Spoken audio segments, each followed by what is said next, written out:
Hello, and welcome to the latest episode of My Life in Film, and we're here in 1995.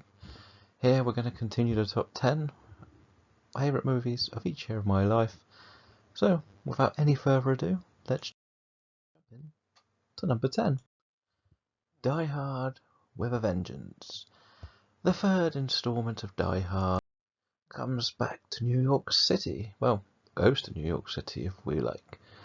And here we get to follow John McClane have to team up with Zeus and take on a Riddler mastermind in Jeremy Irons' Simon, who makes them play a game of Simon Says, rushing around the city, threatening to blow up bombs. It is more entertaining in a weird way, but not quite on the same level. It has a wider action spectrum. Rather than just being in one enclosed location, we're now citywide, which became the problem with the Die Hard movies. But still, this is one that still stands up as one of the great sequels in the series. Number 9 is GOLDENEYE. Many people have their favourite Bonds, have their least favourite Bonds, etc. For me, I grew up watching all of the Bond movies. But the Pierce Brosnan ones were the first ones that showed us a new action.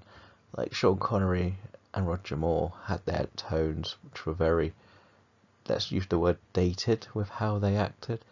But this one started to take this acting a lot more seriously. Pierce Brosnan, I think, is my favourite Bond, not necessarily the best. Yes, the rest of the movies in his run are nowhere near as good as this one. But the villain is more interesting with what Sean Bean brings to the character. And for me, it's actually my favourite James Bond movie. So it's going to be the only one that makes any of these lists. The biggest ones I have not seen. Now, again, this is not always the most popular decisions I'm going to make here. But I'm putting Showgirls on here because of the cult following it has. I put Pocahontas on here because I've seen most of the Renaissance era of Disney movies. It's just one I've missed. And then we've got Empire Records, another one.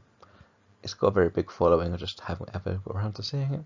As has Clueless, but then again, it doesn't really look like the movie that I would be enjoying myself. Number 8, Casper. We are returning to the movies that I liked as a child.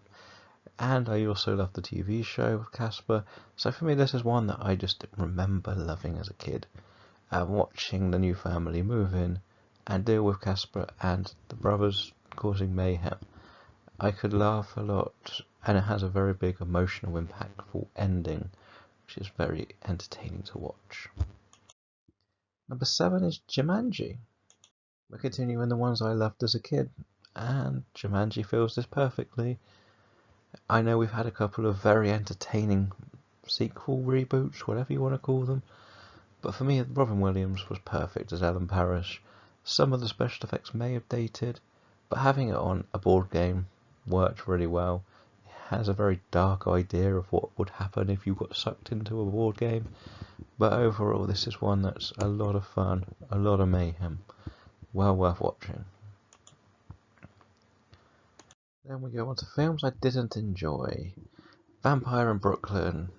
No Eddie Murphy for me on this one. Village of the Damned, another remake that just didn't really click for me. It felt weird, that movie. And Casino, again, gangster movies are not my thing. It's very simple. Number 6 is 12 Monkeys. Now for me, 12 Monkeys is a movie that is one you have to watch a couple of times to pick up on everything, which I love to see. It follows a man who has to time travel to stop a future epidemic happening, and in this one we get to see what would happen and his connections to how it got released and whether he could stop it or not, and a bigger cover-up going on. Bruce Willis is still great in this movie, he's still on his good years, and Brad Pitt excels as the eccentric person he first meets in the mental home before popping up a few more times throughout the story. Number 5 is The Usual Suspects. The Usual Suspects is one of the first movies I ever watched and was left surprised with the twist ending.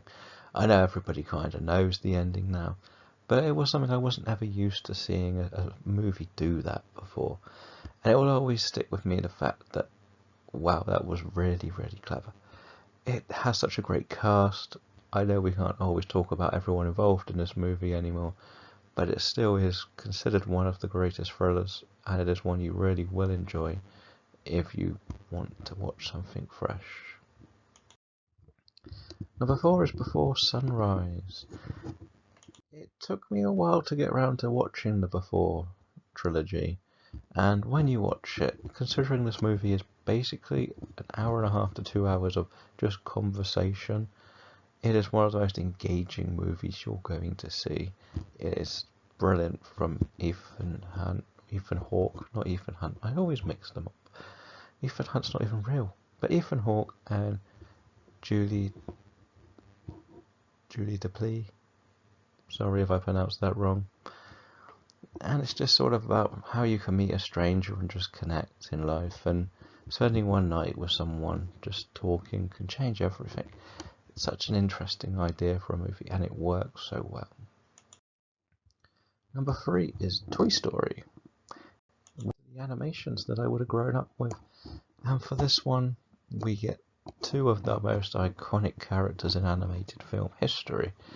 This is one that I have thoroughly enjoyed many, many times, even though it's not my favourite Toy Story movie. I just think the comedy works really well. The idea and the fact that this was Pixar's big baby project, that it worked.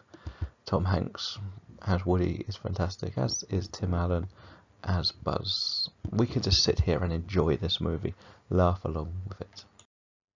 Number 2 is Apollo 13. Returning to Tom Hanks again, but this time telling the true story of how Apollo 13 went from a simple mission to the moon that couldn't get ratings to one of the biggest and most intriguing space survival stories of all time.